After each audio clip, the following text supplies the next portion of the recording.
નમસ્કાર, આપ જોઈ રહ્યા છો નેશન પ્લસ ન્યૂઝ. હું છું હિરલ આપની સાથે. વડોદરાના ન્યાય તંત્ર અને વકીલ મંડળ માટે આજે એક અત્યંત દુઃખદ સમાચાર સામે આવ્યા છે. વડોદરાના જાણીતા અને સિનિયર એડવોકેટ નલિન પટેલ હવે આપણી વચ્ચે રહ્યા નથી. આ સમાચારથી સમગ્ર વકીલ આલમ અને ન્યાયિક ક્ષેત્રમાં શોકની લહેર ફરી વળી છે. સિનિયર એડવોકેટ નલિન પટેલ વડોદરાના કાયદાકીય ક્ષેત્રનું એક મોટું અને આદરણીય નામ હતું. તેઓ છેલ્લા કેટલાક દિવસોથી સ્વાસ્થ્ય સંબંધી તકલીફોને કારણે હોસ્પિટલમાં દાખલ હતા. તબીબોના અથાગ પ્રયત્નો છતાં તેઓ આજે જિંદગીની જંગ હારી ગયા હતા. નલિન પટેલે દાયકાઓ સુધી વકીલાત ક્ષેત્રે બહુમૂલ્ય યોગદાન આપ્યું હતું અને યુવા વકીલો માટે તેઓ માર્ગદર્શક અને પ્રેરણા સ્ત્રોત રહ્યા હતા.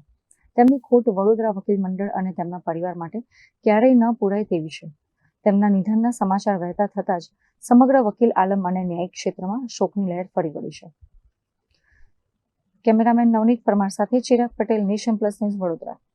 સમાચારોના સતત અપડેટ મેળવવા માટે અમારી નેશન પ્લસ ન્યૂઝની યુટ્યુબ ચેનલને સબસ્ક્રાઇબ કરો, બેલ આઇકન દબાવો અને જોડાયેલા રહો ફેસબુક, ઇન્સ્ટાગ્રામ અને ટ્વિટર પર.